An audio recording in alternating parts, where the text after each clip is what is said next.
من الشيطان الرجيم.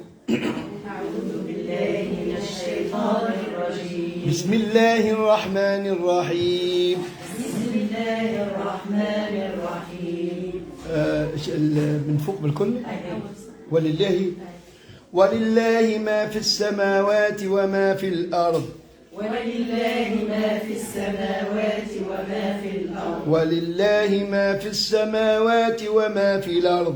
ولله ما في السماوات وما في الأرض. وإلى الله ترجع الأمور. وإلى الله ترجع الأمور. وإلى الله ترجع الأمور. وإلى الله ترجع الأمور. كنتم خير أمة أخرجت للناس تأمرون بالمعروف وتنهون عن المنكر. بسم الله الرحمن الرحيم.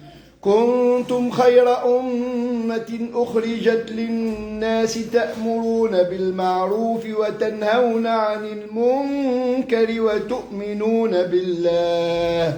كنتم خير أمة أخرجت للناس تأمرون بالمعروف وتنهون عن المنكر وتؤمنون بالله. ريتو كنتم قد غادي قالون خير ورش غادي أمة أخرجت للناس تأمرون بالمعروف وتنهون عن المنكر وتؤمنون بالله. تكرر الحكم مباشرة نجيبوا ورش. كنتم خير ريتو كنتم خير أمة أخرجت للناس تأمرون بالمعروف وتنهون عن المنكر وتؤمنون بالله. كنتم خير أمة أخرجت للناس تأمرون بالمعروف وتنهون عن المنكر وتؤمنون بالله. كنتم خير أمة أخرجت للناس تأمرون بالمعروف وتنهون عن المنكر وتؤمنون بالله. كنتم خير أمة أخرجت للناس تأمرون بالمعروف وتنهون عن المنكر وتؤمنون بالله. ولو آمن أهل الكتاب لكان خيرا لهم. ولو آمن أهل الكتاب لكان خيرا لهم. ولو آمن أهل الكتاب لكان خيرا لهم.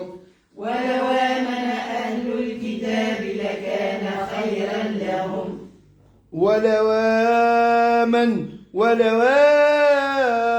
آمن أهل الكتاب لكان خيرا لهم. ولو آمن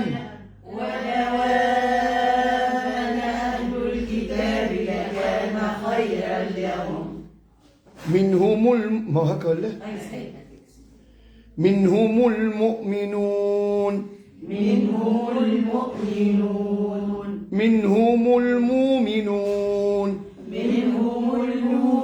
وأكثرهم الفاسقون.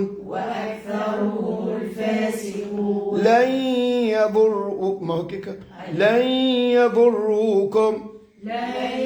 يضروكم إلا أذى.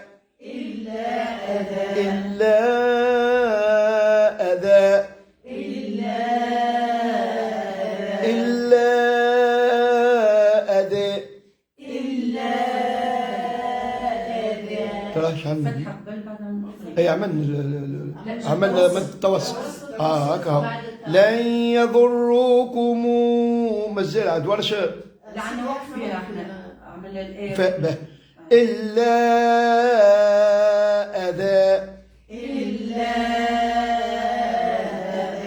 أذى وإن يقاتلوكم يولوكم الأدبار.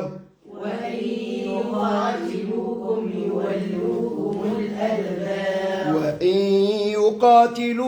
يولوكم الأدبار.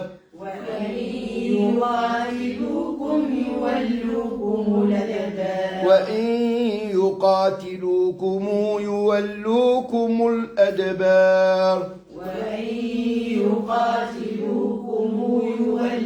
يردوهم الأدبار ثم لا ينصرون ثم لا ينصرون ضربت عليهم الذلة أينما ثقفوا ضربت عليهم الذلة أينما ثقفوا إلا بحبل من الله وحبل من الناس وباءوا بغضب من الله إلا بحبل من الله وحبل من الناس وباءوا بغضب من الله إلا بحبل من الله وحبل من الناس وباءوا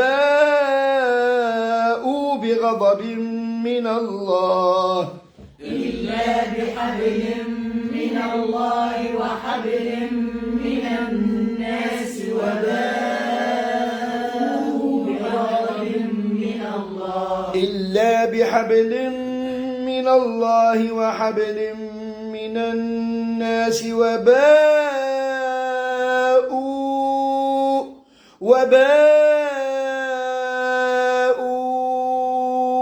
بغضب من الله إلا بحبل من الله وحبل من الناس وباءوا بغضب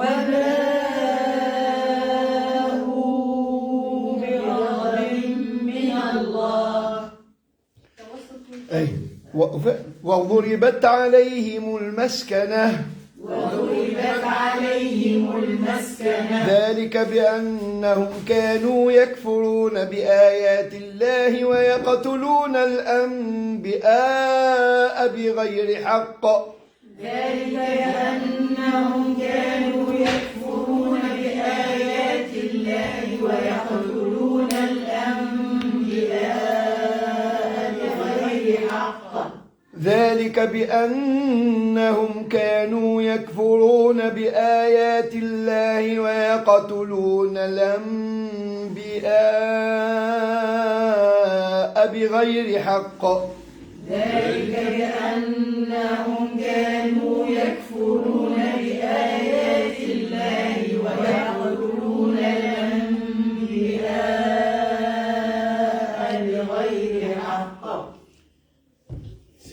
سيدي نسأل على يديه لن يضروه إلا أذى يخفوا عليه علاش يخفوا على الفتحة سيدي حتى في آية أخرى صحيت أذن تعلمتها سيدي حتى في الختم ما هو التنوين نساء كي يقف نساء علاش يخفوا على الفتحة ما يقولش أذن هذا ايش نقول هذا باش نجاوبك هذا السؤال ساعه نتاع سنه اولى ابتدائي في أنا ابتدائي وش هذا توا كيف ناخذ فيها اذن تولي اذى هذيك تسمى الالف المبدله من التنوين اذن هذيك نون ساكنه التنوين نبدلوه حرف مد في الوقف تسمى الالف المبدله من التنوين كل هاي ديما في الفتح نساء فهمت في المفتوحتين يعطيك الصح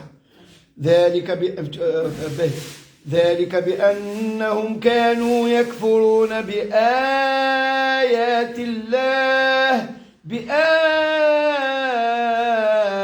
الله ويقتلون الأنبياء بغير حق ذلك بأنهم كانوا يكفرون بآيات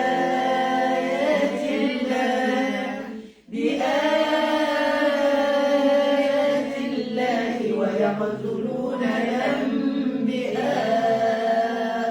بغير حق مازال توا سيدي قالون ذلك بأنهم كانوا يكفرون بآيات الله ويقتلون الأنبياء بغير حق ذلك بأنهم كانوا يكفرون بآيات الله ويقتلون الأنبياء بغير حق ذلك بما عصوا وكانوا يعتدون ليسوا سواء ليسوا سواء ليسوا سواء من أهل الكتاب أمة قائمة يتلون آيات الله آناء الليل وهم يسجدون من أهل الكتاب أمة قائمة يتلون آيات الله آناء الليل وهم يسجدون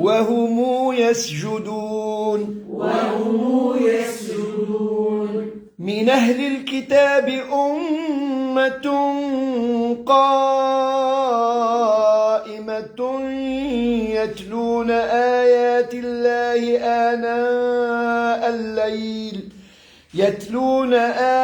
الله آناء الليل وهم يسجدون من أهل الكتاب أمة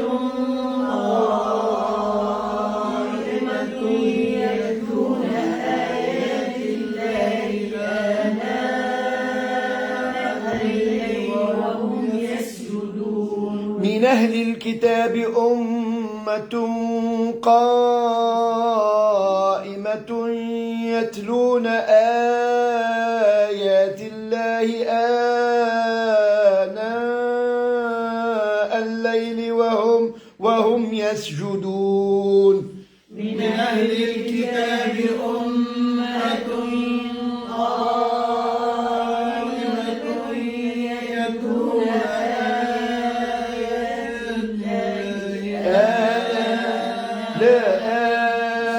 الله ما عندنا ما تبدل نعاود من أهل الكتاب يعني من أهل الكتاب أمة قائمة يتلون آيات الله آناء الليل وهم يسجدون. الوجه الأخير بالطويل من أهل الكتاب أمة قائمة يتلون آيات الله آناء الليل وهم يسجدون من أهل الكتاب أمة قائمة يتلون آيات الله آناء الليل وهم يسجدون. يؤمنون بالله واليوم الآخر ويأمرون بالمعروف وينهون عن المنكر ويسارعون في الخيرات. يؤمنون بالله واليوم الآخر ويأمرون بالمعروف وينهون عن المنكر ويسارعون في الخيرات. يؤمنون بالله واليوم الآخر ويأمرون بالمعروف وينهون عن المنكر ويسارعون في الخيرات. يؤمنون بالله واليوم الآخر ويأمرون بالمعروف وينهون عن المنكر ويسارعون في الخيرات. يؤمنون بالله واليوم الآخر ويأمرون بالمعروف وينهون عن المنكر ويسارعون في الخيرات. يؤمنون بالله واليوم الآخر ويأمرون بالمعروف وينهون عن المنكر ويسارعون في الخيرات. وأولئك من الصالحين. وأولئك من الصالحين. وأولئك من الصالحين. وأولئك من الصالحين. وما تفعلوا من خير فلن تكفروه. وما تفعلوا من خير فلن تكفروه. والله عليم بالمتقين. والله عليم بالمتقين. صدق الله العظيم. صدق الله العظيم. أي سيدي. أنا أليها كلمات بدل هذيك ومتصل. هذاك المد البدل. أمناء هذاك المد متصل. أصلا شو نسيت سيدي وصل لك لا ما الناس يقراوا خاطر يتبعوا. أنت تجي بعد 3 شهور وتحب تسأل خلي اخر الحصة باش الناس يتبعوا يسخروا. أي سيدي. توا الفواكه الدواني. تنقول لك على مد البدل اكتب شنو اللي حاجتك تنقول لك من بعد اخر الحصة إن شاء الله. أما الناس يتبعوا ونجي بعد 3 شهور باش رجلي كبتي يجيش هذا. يا سيدي. بسم الله الرحمن الرحيم. وصل يا ربي وسلم على سيدنا محمد وعلى آله وأصحابه أجمعين. ربنا لا تزغ قلوبنا بعد إذ هديتنا وهب لنا من لدنك رحمة إنك أنت الوهاب. ربنا إنك جامع الناس ليوم لا ريب فيه إن الله لا يخلف الميعاد. به وين وصلنا سيدي؟ صفحة 51. صفحة 51. على العرش استوى وعلى ملك احتوى. بارك الله. 51.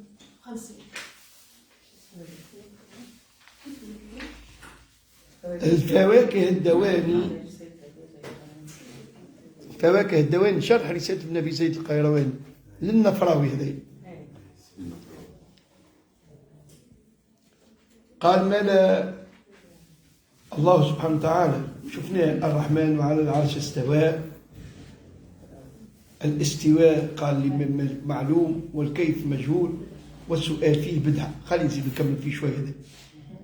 وقلنا من هم من فسر أن استوى أي سبحانه وتعالى استولى. فما الناس عابت على كلمة استولى.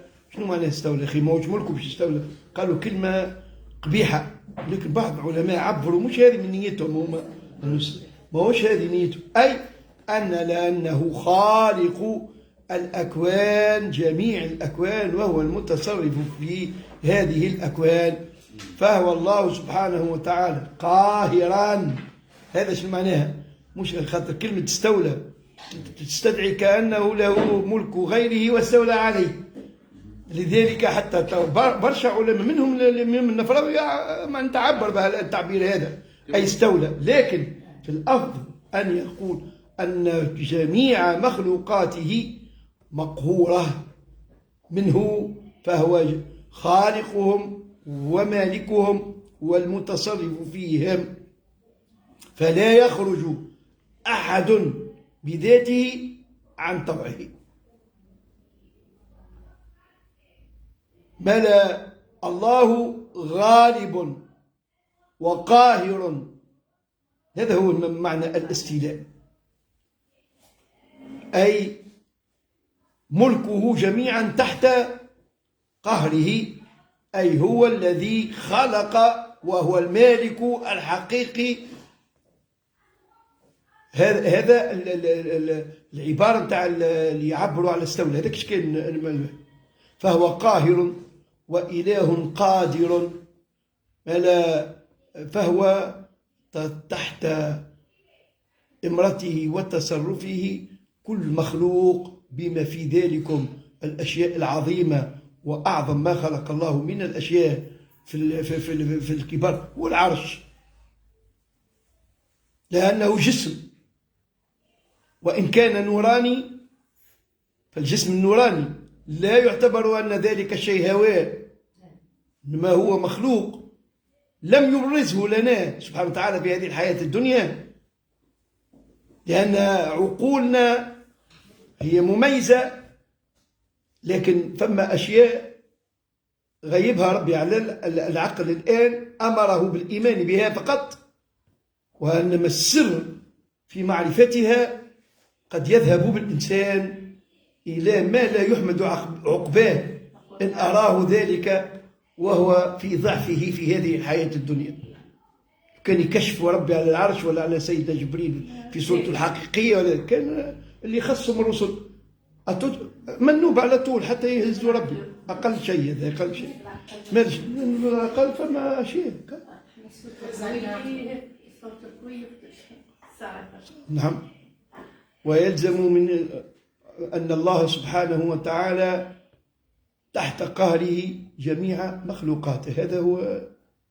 وكذلك لفظ الاستواء هو لفظ استواء من جملة المتشابه. فأما الذين في قلوبهم زيغ فيتبعون ما تشابه منه آمنا بذلك وآكلنا العلم إلى الله. ملا كذلك اليد والوجه والعين والأصابع، هذا برشا أحاديث وردت وآيات عديدة. بيده الملك، ما نبي فسروا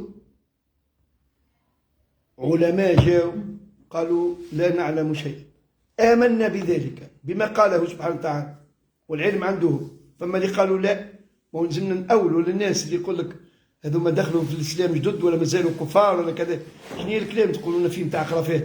أعطينا حاجة قطعية، واحد مع واحد يساوي واحد. قالوا يد الله فوق أيديهم أي قدرة الله فوق قدرتهم. فسروا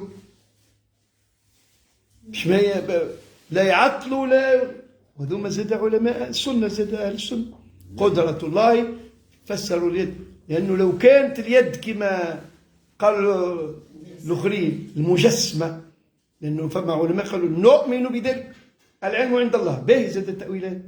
أما ثم اللي قالوا لا يجبك تثبت لله يد، عنده يد وما يشكي دين. شنو معناه؟ والله أنا حضرت في دروس، أنا حضرت في دروس منهم هذوما خارج تونس، يبدأ في لا يقول لك عنده يد، أما ليست أيدي يعمل هكا معناتها كبيرة. ما أنت الناس هذوما المجسمة والعياذ بالله. ما لا يد الله فوق أيديهم، قال لك يد حقيقية، بل يداه مبسوطتان زوز يدين. ما عنده السماء بنيناها بأيد، استغفر الله، بوذا ولا 20 يد. شو هذا قصور في الفهم، قصور في الفهم. يد الله آمنا بذلك والعلم إلى الله، أو تفهم بأن قدرة الله فوق قدرتهم. هذا يحب يورينا أن استواء رأوا أيضا من المتشابه كاليد والوجه والعين والأصابع، كلها نكل العلم إلى الله سبحانه وتعالى ونؤمن بما قاله سبحانه وتعالى. هذا به. ونحو ذلك مما ظاهره مستحيل على البارئ، مستحيل على ربي سبحانه وتعالى باش تفسر بالتفسير هذا، ولا يعلم معناه على القطع شكون إلا الله. من جملة المتشابه هذا زاد كيف الاستواء والوجه والعين والأصابع، ما المعنى الحقيقي ما يعرفه كان ربي سبحانه وتعالى. وأما العلماء فقد اتفق السلف والخلف على وجوب اعتقاد حقيقة إمام هذا الفن أنها أسماء لصفات قائمة بذاته تعالى، أسماء لصفات قائمة بذاته تعالى زائدة على صفات المعاني الثمانية أو السبعة. ده احنا ما قريناش العقيدة، نقرأ بإذن الله. التي هي شنية؟ سبعة هذم: العلم والقدرة والإرادة، الإدراك على القول به ونحو ذلك من بقيتها. الإرادة هو الإدراك فما حط لنا ذلك هو. أما الإرادة والمشيئة هذا نشوفوا وأن متصلين ببعضهم شيء كبير ياسر. هذه الصفات اللي قائمة بذات المولى سبحانه وتعالى. قال هذه أبو الحسن اليد والعين كذا، وهي صفات أيضا معناتها زائدة على صفات المعاني والثمانية والسبعة ونحو ذلك من بقيتها. الدليل عنده على ثبوتها السمع لورودها إما في القرآن أو في السنة، وهو السميع البصير. لذلك تسمى على مذهبه صفات سمعية. وطريق السلف كابن شهاب. شكون ابن شهاب؟ ابن شهاب الزهري شيخ الإمام مالك من صغار التابعين، مش من كبارهم. شكون من كبار التابعين؟ سعيد بن المسيب اللي مرته بنت سيدنا أبا هريرة. سعيد بن المسيب من كبار. يختم القرآن في 3 أيام. الزهري ابن شهاب الزهري ختم القرآن في 83 يوم، حفظ القرآن مش ختم. ونعتقد أن له تعالى استواء ويد وغير ذلك مما ورد به الشرع لا يعلم معناه على تفصيل إلا الله، وكذلك تسمى المعنوية. وطريق الخلف تؤول المتشابه على وجه التفصيل قصدا للإيضاح، ما الذي أولو باش ينزه ربي سبحانه وتعالى، وإلا الأولاني أفضل، لا يعلم ذلك إلا الله. تسمى المؤولة. فأول الاستواء بالاستيلاء، واليد بالقدرة، والعين بالبصر، والأصابع بإرادات القلب وتنزه سبحانه وتعالى عن ذلك.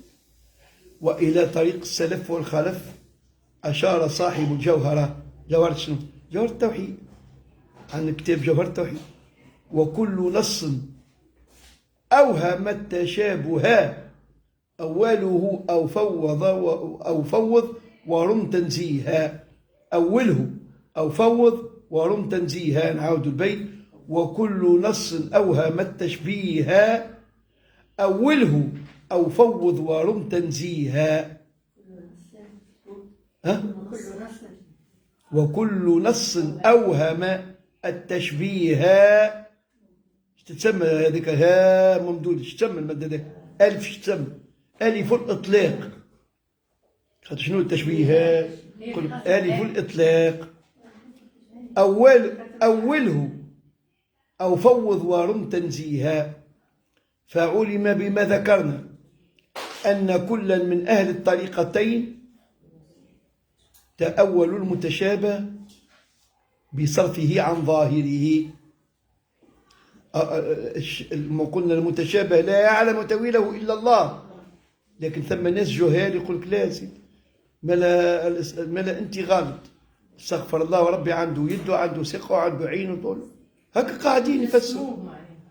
يوم يكشفوا عن ساق قال لك لا يا ربي يهز ويوريهم ساق، استغفر الله. والله هكا يفسروا. أنا ريتهم علماء والله اللحية لهنا وهو يقول لهم هكا يزيز ويقولوا هذاك يكشفوا عن ساق. يا ودي كشفت الحرب عن ساقها شنو معناه؟ الحرب عندها ساق وهزتها تدري الحرب. المولى سبحانه وتعالى احنا قلنا لا يحدوا لا مكان ولا زمان ولا له مكان، هو خالق الأمكنة والأزمنة ولا يحتاج له. شنو التاني؟ الله أكبر. آمنا بذلك. ما لا فعلم بما ذكرنا أن كلا من أهل الطريقتين تؤول المتشابه بصرفه عن ظاهره لابد لاستحالته. وافترق فاش الطريقتين بعد صرفه عن ظاهره. قالوا مستحيل كان يكون هذاك هو الظاهر في بيان معناه على التعيين والتفصيل. فالسلف يفوضون علم ذلك لله تعالى، يقولوا ما قاله سبحانه وتعالى آمنا به، وهو شنو؟ نكل العلم إلى الله، وهذا أحسن ما فهم. والخلف خلف مش كما السلف. السلف بعدهم سيد النبي صلى الله عليه وسلم، ومن بعد سيد النبي هما بيد هما خذاو من نور سيد النبي وعطاو، جاو من بعد ناس معناتها يكفروا. يلزمك انت تقنعهم، يلزم يقاولوا من الادله. هذا من الخلف مش الخلف. الخلف الذين خلفوا السلف فلا بد ان يؤولوا حتى يفهموا الناس معنى هذا. ما لا الصنف الثاني وهم الخلف تأولوه تأويلا تفصيليا بحمل كل لفظ على شيء معين خاص كما قدمنا، وأن العين له البصر سبحانه وتعالى والسمع، لأنه سمع ربي يساوي البصر ربي. مش كيف ما نقيسوش بقياسنا احنا سمعنا نشوفوا شيء معين، لون معين في بقيعة معينة. عندنا أشياء عينينا ما تراهمش، الجن ما نراهمش، الملائكة ما نراهمش، أقوى منا، وخلق الإنسان ضعيفا. لولا ربي أحاط به ملائكة تحفظه من أمر الله. معناتها الجن راهو نقز علينا فتفتنا الطرف ما يراخوه، أما جعل لنا ملائكة دايرة. حتى يقول صاحب الجوهرة في شارح من شراح الجوهرة، معناتها فيها عدة شروح. كان شرح معتمد في جامعة الزيتونة سيدي إبراهيم المراغني بعد ما توفى ذاك اعتمد، أما كانوا يقرأ بالشرح اللي قبله. عاد يقول أنه في الملائكة كل إنسان منا ولو مولود صغير حتى يموت ربي خلق له 437 ملك خاصين به، هو خاص برك. هذا اللي يكتبوا اثنين وذو حفظ من هنا يحفظ ويتعاقب فيكم ملائكة بالليل والنهار طالعين هابطين فيكم. ايوه بك الشخص وهو وقت اللي واخولي قال انسان ضعيف اي وان انسان لكفار، ووقت يكفر الله واش عطاني يا ربي واش عمل لي وانا واحد هذا اللي خالق له كل شيء وخلق له وش في عوض الشكر لله يا ربي لك الحمد يا رب يا رب احفظنا يا رب اشفينا يا رب عافينا. لا وش عمل لي ملي جيت وانا نعاني ماكل شارب دافي في الكليماتيزور في الصيف وسخانه في الشتاء والناس تكت عليه من كل شيء ورزق ربي هابط عليه من كل شيء ويكفر. قولوا شنو؟ قولوا سافا با. قال سي حسن يقول سافا، قولوا سافا با. في عوض يكثر من حمد ربي يا ربي لك الحمد ونعم الشكر. خلي لهنا هكا عندنا الطريقتين، طريقة الخلف وطريقة السلف. الصفحة 50 رجعنا صفحة 50 هكا طريقة السلف هو التفويض، وطريقة الخلف هو التأويل، وكلهم على صواب علماء الحمد لله. توا هو القاهر فوق عباده. فوقيه قلنا القاهر فوق عباده. هو سبحانه وتعالى لا ينجم حتى حد يخرج من ملكه ولا عنده واحد اخر غير ملك ربي. فالكل املاك وكل ما تراه وكل ما نعرفوه كله ملك له وحده. هذا هو معناه. ونقولوا الوالي فوق المعتمد مش راكب فوقه، معناتها راه اعلى منه رتبه. فالله لا رتبه بعد الله، فالكلها مخلوقات وهو الواحد الأحد. هذاك شنو معنيه فوقية قهر وسلطان.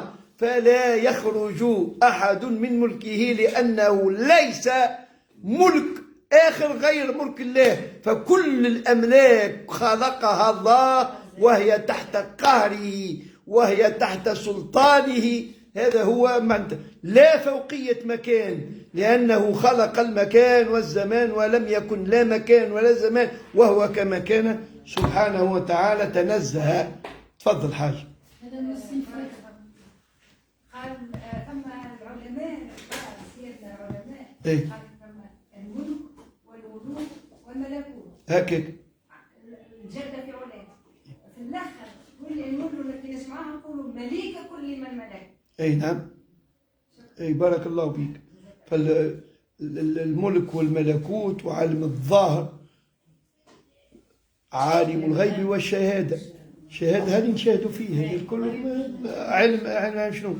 الشهاده وعلم الغيب كيما الملائكه وكيما الجن وكيما يوم القيامه وكيما انت الجنه وكيما النار.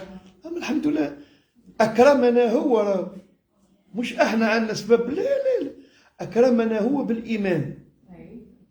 لذلك اذا اكرمك الله بالايمان فهو يحبك. هذه اقول لك الحمد على هذا على نعمه الايمان اللي اعطاها لنا واحنا ما سالناش. فما كي يعمل الحكمه ويقرا 2000 كتاب الايمان ما يدخلش للقلب. فاذا الدنيا يعطيها ربي لمن احب ولمن لا يحب، اما الايمان لا يعطيه الا لمن احب. لذلك امرنا باش نعاونوا بعضنا هكا، خاطر الدنيا ما هيش بتاع بقاء. فاعطاك انت وانا نقص لي وانت تعاوني وانا نعاونك في كل شيء، في العلوم في كل شيء، مش كان الماديات كل شيء محتاجين لبعضنا. شكون اللي ما يحتاج لحتى شيء؟ الله لا يحتاج الى احد.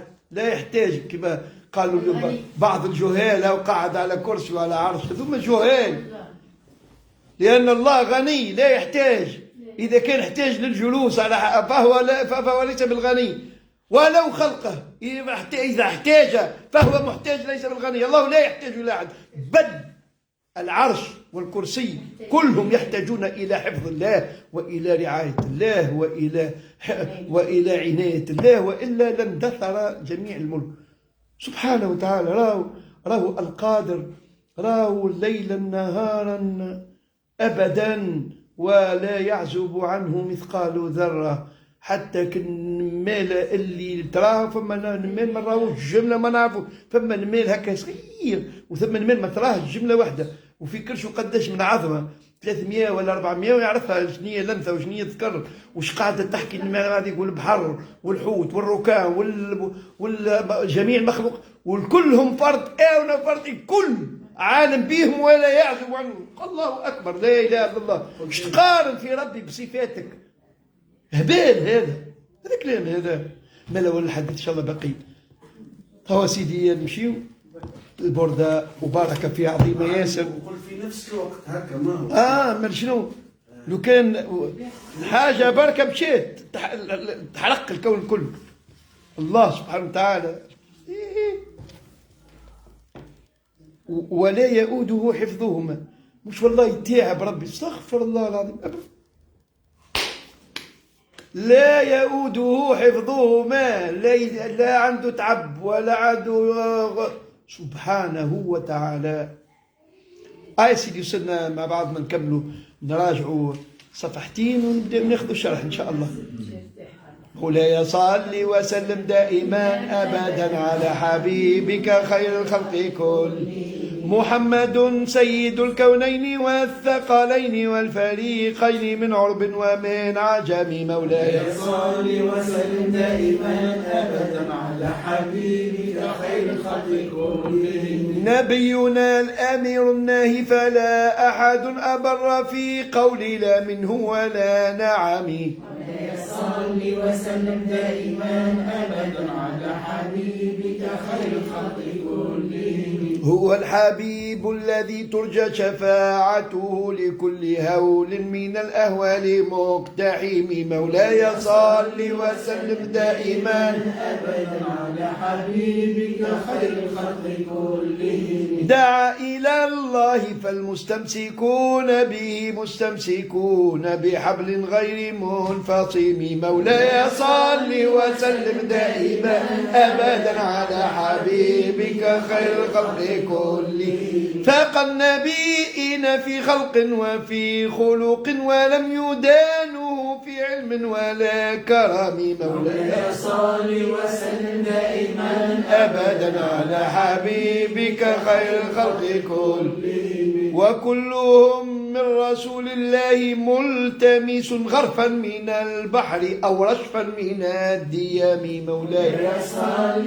وسلم دائما أبدا على حبيبك خير الخلق كلهم. ووقفون لديه عند حدهم من نقطة العلم أو من شكلة الحكم. مولاي صل وسلم دائما أبدا على حبيبك خير الخلق كلهم. فهو الذي تم معناه وصورته ثم اصطفاه حبيبا بريء النسم. مولاي صل وسلم دائما أبدا على حبيبك خير الخلق كلهم. منزه عن شريك في محاسنه فجوهر الحسن فيه غير منقسم. مولاي صل وسلم دائما أبدا على حبيبك خير الخلق كلهم. دع ما ادعته النصارى في نبيهم واحكم بما شئت مدحا فيه واحتكم. مولاي صل وسلم دائما أبدا على حبيبك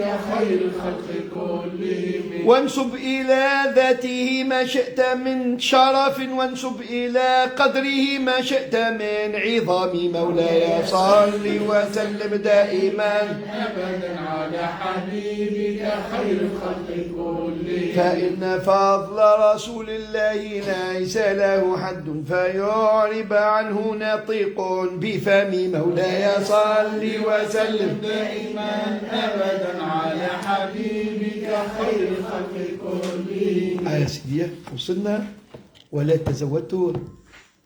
لا سيدي شرحنا البيت كأن بالنار من ماء البلد، وقلنا في الشرح من أنشأ عبد السميع يقول أصم أم يسمع.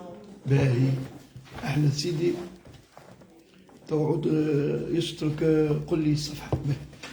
والنار خامدة الأنفاس وساء ساوة قريناها اللي بعدها كأن بالنار وقرينا منها وصلنا فأنشأ عبد المسيح يقول. باهي فأنشأ عبد المسيح يقول مال البيت كأن بالنار ما بالماء من بلل حزنا وبالماء ما بالنار من ضرب.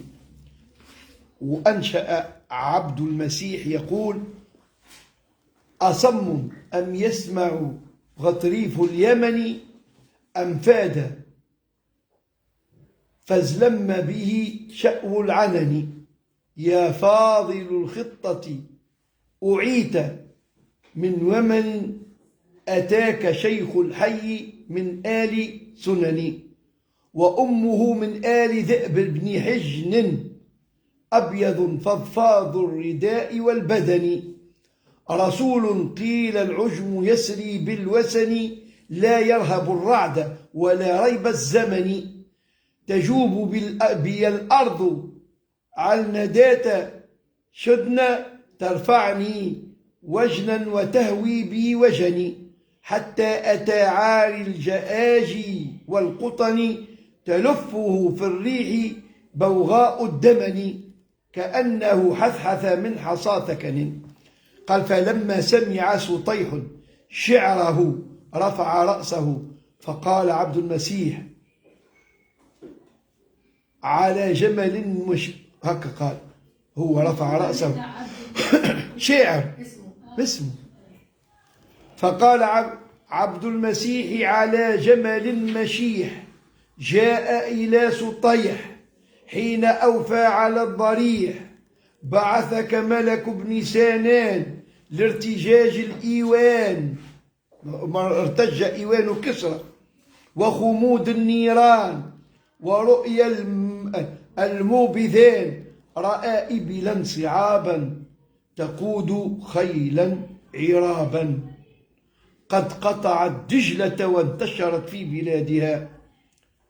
عبد المسيح إذا كثرت التلاوة وظهر صاحب الهراوة وخمدت نار فارس وغارت بحيرة ساوة وغاض وادي السماوة فليست الشام لسطيح شاما يملك منهم ملوكا وملكات على عدد الشرفات وكلما هو آت ما هكا كان السجع عند خاصة هذوما اللي كانوا قبل ياسر يقدروهم في الجاهلية وهم شعب هذوما يجيبوا أخبار زعما وكذا وكذا وتجري الجن على ألسنتهم هالكلام هذايا. ثم قال سطيح مكانه وقف هكا قال الكلام هذايا وقف. يقول الشيخ رحمة الله عليه تفسير غريب هذه القصة.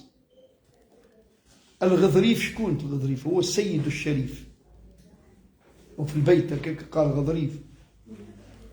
وفاد يفود شنو معنى مات. وأما فاد يفيد فمعناه يتبختر تبختر. وزلم قبض وشأو العنن الموت. والفضفاض من الدروع الواسعة قولوا فضفاض واسع. وجارية فضفاضة كثيرة اللحم مع الطول سمينة وطويلة. والقيل الملك من أقيال اليمن أي من ملوك اليمن. في القاموس مقول كمنبر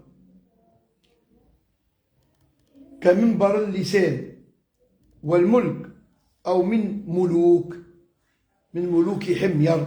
لذلك ملوك حمير سميهم قيل من أقيال اليمن، ملك منهم، يقول ما شاء فينفذ كالقيل، أو هو دون الملك الأعلى، ينجم يكون الوزير الأكبر ولا اللي هو تحت الملك قد ولي العهد، هذاك هو.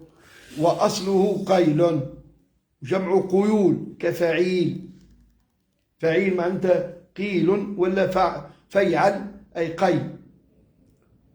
والعنادات الناقة الشديدة صعيبة. والشدن بالدال القوي من شدن الظبي. وجميع ولد الظلف والخف والحفار شدونا قوي واستغنى عن أمه. الظبي، جميع أولاد الظبي اللي عندهم الظلف كما الإبل والخف والحفار كما البغل والحصان وغيره حافر باهي. ويروى بالزاي وهو الشدن. والوجن جمع وجين وهي الأرض ذات الحجارة الصغار. وفي القاموس الوجين شط الوادي، والعارض من الأرض ينقاد ويرتفع قليلا. والجآجي جمع جأ كهدهد وهو الصدر. والقطن محركة ما بين الوركين.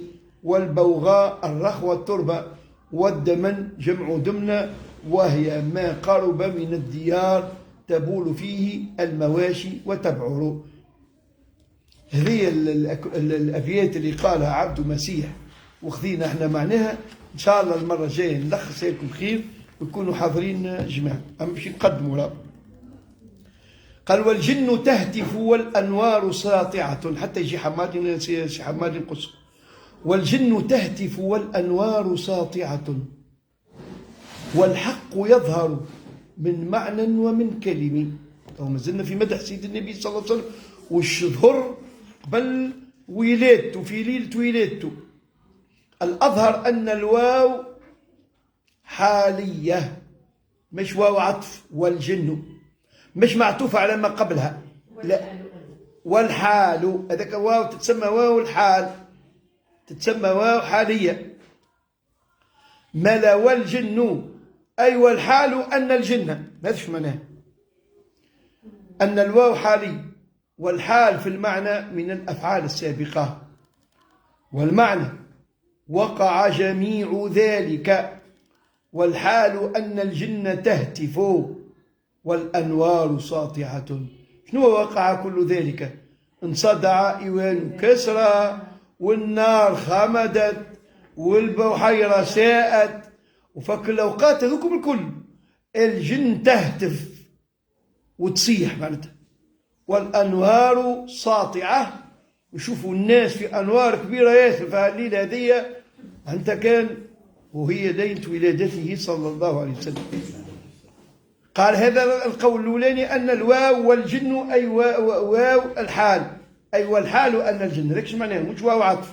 تو التفسير الثاني قال ويصح العطف، وهو أبين إعرابا، أفضل أن نجعلها واو العاطفة مش واو الحال، وهو أبين إعرابا يبدا ظاهر للناس. ووقت شكون يعرفها واو الحال؟ البعض أنك تقول له ما عطف عما قبله يكون أفضل، هذا أفضل في الإعراب.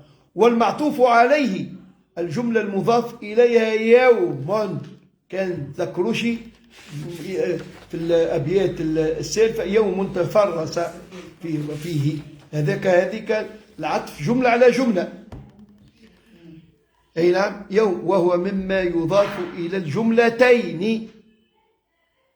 والجن شنو هو الجن؟ الخلق المستتر المعروف، وهو خلاف الإنس. والهاتف الصوت المسموع ممن يخفى عن الأبصار حال تكلمه، وهو هاتف. فالبعض إذا ينجم يسمعنا صوت سيد النبي صلى الله عليه وسلم، خاطر صوتهم مفزع الجن، ولذلك ربي أخفاها علينا.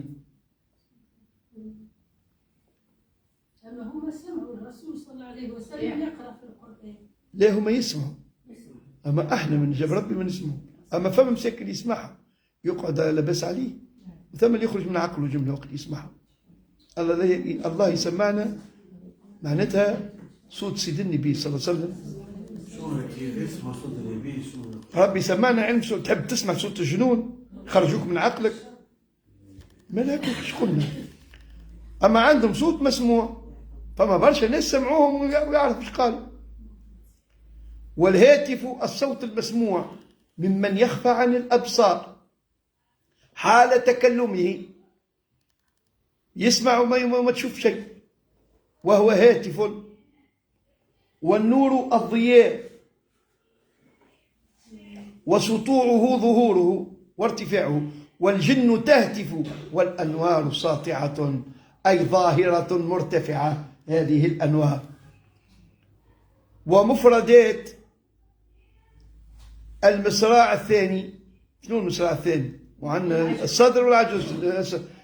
المصراع الأول والمصراع الثاني هو العجز. ومفردات المصراع الثاني بينة ظاهرة ايش فيها. والحق يظهر من معنى ومن كلمة. حق ظاهر، قال راهو سهل. وواوه استئنافية، واو شنية؟ والحق ملا والجن تهتف، عطف جملة على جملة. والأنوار ساطعة والحق، كل ذي عطف. واو قلنا استئنافية، أي شنو معناها؟ أي واو الابتداء، معناتها عبارة كلام جديد. والحق استئنافية، أي كلام مستأنف جديد لا يتبع ما قبله. واو استئنافية، وهو مساق التمثيل والاستدلال لسابقيه. ومعناه أن شأن الحق لا يخفى، وأن تتضافر الأقوال والمعاني على ظهوره. يقول لك لا الذي ما صارش، لا يقول احنا ريناها برا يا فلان، برا شوف البلاد في البلاد. فك الوقت هذاك برشا يشوفوا في نور كبير ياسر وسمعوا بعض الأصوات. فلا غرابة في وقوع تلك الخوارق الجامعة بين القول وغيره. راهو كتاب عظيم هذا ياسر، راهو معناتها بوسع البال تشوفوا اش كانوا يقراوا في جامعة الزيتونة. هذا عزيز الشيخ محمد الطاهر بن عاشور، مات عام 1868. وقت اللي درس الكتاب هذا حطوا في 1820 1830 ولا أكثر شوي. شو اسمه عزيز الطاهر بن عاشور؟ محمد الطاهر بن عاشور أيضا تسمى العزيز هو. باهي بس البردة. ايه صحيح. ومعناه أن شأن الحق أن لا يخفى، وأن تتضافر الأقوال والمعاني على ظهوره. فلا غرابة في وقوع تلك الخوارق الجامعة بين القول وغيره، الدالة على صدق نبوته عليه الصلاة والسلام. هذا قبل ما يولي رسول وقبل الوحي، هذا ليلة ميلاده اش صار في هذا. وهذا ضرب بديع من أضرب البلاغة جاء به الكتاب المجيد. وقل جاء الحق وزهق الباطل إن الباطل كان زهوقا، سورة الإسراء. وقد أكثر فحول الشعراء منها الضرب من ضروب البديع. والبديع شنو هو؟ البديع ما عندنا البلاغة، ثلاثة حاجات: معاني وبيان وبديع. هذا الضرب من ضروب أنواع البديع ذا جاء به القرآن وأعطاك الآية. قال وكذلك فحول الشعراء راهو تكلموا بهذا. وأكثرهم هل الضرب هذا من ضروب البديع تكلم فيه أبو الطيب المتنبي، فإنه قل ما تجد له قصيدة خالية عنها مع الحكمة البالغة. ومنه قوله في سيف الدولة، يمدح ديما سيف الدولة: كل يوم لك احتمال جديد ومسير للمجد فيه مقام، وإذا كانت النفوس كبارا تعبت في مرادها الأجسام. ومنه قول أبي العلاء المعري: قالت عاداتك ليس المجد مكتسبا، مقالة الهجن ليس السبق بالحظر، رأوك بالعين فاستغويتهم ظنن ولم يروك بفكر صادق الخبر، والنجم تستصغر الأبصار رؤيته، هي نجمة أكبر من الأرض ب50 مرة تلقاها، والعين تقول لك هذه كبرها النجمة. والذنب للعين لا للنجم في الصغر. وأشار الناظم بهذا البيت: وهو الجن تهتف والأنوار ساطعة والحق يظهر من معنى ومن كلم.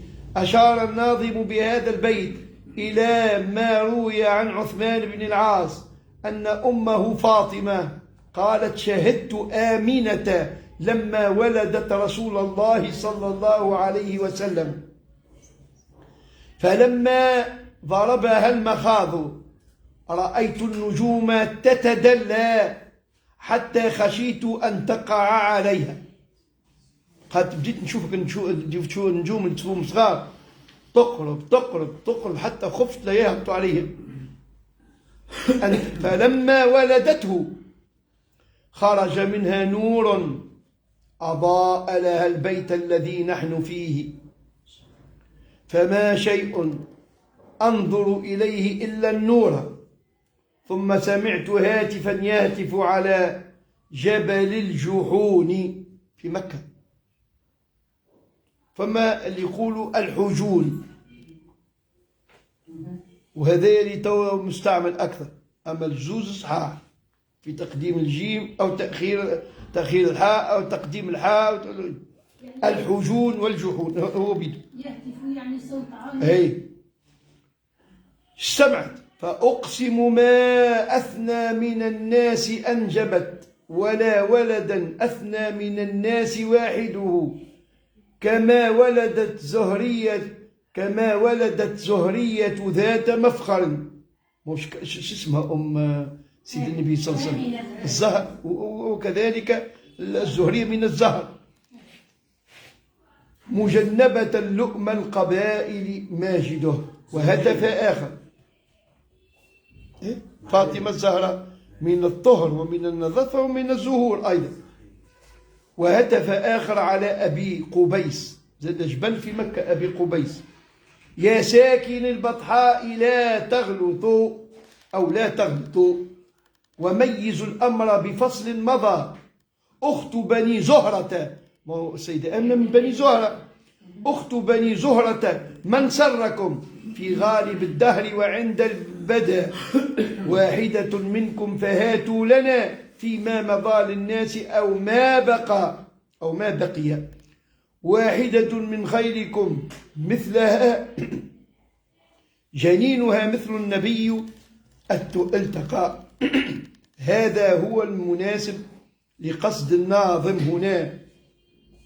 أما قصة سواد بن قارب فإنها عند بعثته صلى الله عليه وسلم، وذاك لا يناسب المقصود اللي شفناه في البيت الآخر.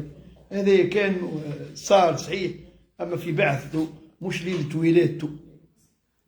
ثم قال: عاموا وصموا فإعلان البشائر لم تسمع، وبارقة الإنذار لم تشم. هذا إن شاء الله نشوفوه في الحلقة.